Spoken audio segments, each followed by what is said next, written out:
மனித உடல் ஆச்சரியங்களின் பெட்டகம். வணக்கம் நண்பர்களே, நாங்கள் தோழி சிவானிமூர்த்தி.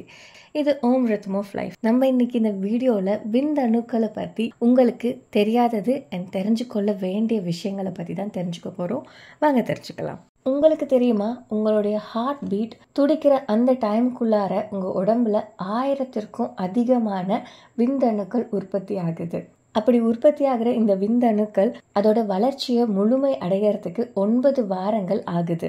ஒரு மனிதன் உடம்புல இருந்து விந்தணுக்கள் வெளியே வரும்போது அதில் சுமார் 50 மில்லியனுக்கும் அதிகமான விந்தணுக்கள் இருக்குது அப்படின்ட்டு ஆராய்ச்சியாளர்கள் நிரூபணம் பண்ணியிருக்காங்க. இப்படி வர இந்த செல்ஸ் வெளியிலேயே உயிரோட இருக்கக்கூடியதாகவும் இருக்குது சில நாட்களுக்கு. இது மனித இயல்புக்கு, அதாவது நம்ம மனுஷன் இல்லை, வேற எந்த ஒரு உயிரினத்துக்குனாலும் எடுத்துக்கோங்க, அதோடைய செல் அது உடம்பை விட்டு வெளியில வந்துடுச்சு அப்படின்னா அது இறந்து போயிடும். ஆனா இந்த விந்தணுக்கள் மட்டும் உடம்புல இருந்து வெளியில வந்ததுக்கு அப்புறமும் உயிரோட இருக்கக்கூடியதா இருக்கு.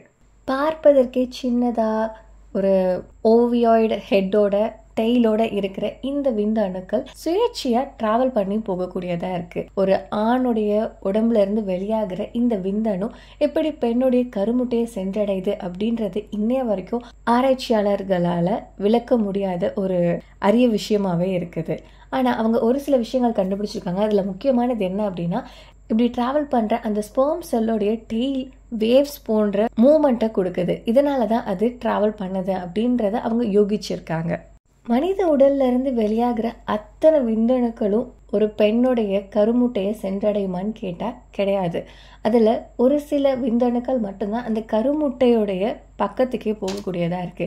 இது எதன் மூலயமா போகுது? அது மேபி ஒரு என்சைம் இல்லை ஏதாவது ஒரு புரோட்டீன் காரணமா இருக்கலாம். ஆனா அது என்ன அப்படின்றது இது வரைக்கும் கண்டுபிடிக்க முடியல. மேபி கூடிய சீக்கிரம் கண்டுபிடிக்கலாம்.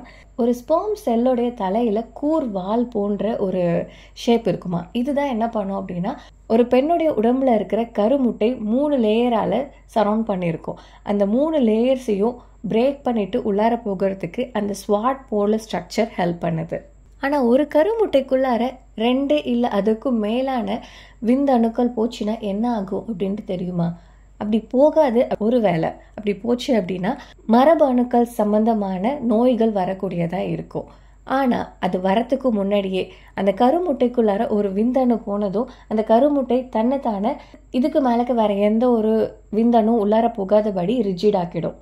அதனால் கொஞ்ச நேரத்துக்கு தான் இருக்கும். அதுக்கு பிறகு கருமுட்டை கால்சியம் லேயர் போன்ற ஒரு உறுதியான ஒரு லேயரை உருவாக்கக்கூடியதா இருக்கு. இந்த லேயரை பெனிட்ரேட் பண்ணிட்டு ஸ்பெர்மால உள்ளார போக முடியாது.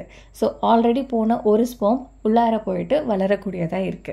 2023 வேர்ல்டு ஹெல்த் ஆர்கனைசேஷன் ரிலீஸ் பண்ண ஒரு ரிப்போர்ட் படி உலகத்துல வாழ்ற ஜனத்தொகையில 6ல் 1 நபர் மலட்டுத்தன்மை உடையவரா இருக்காங்க.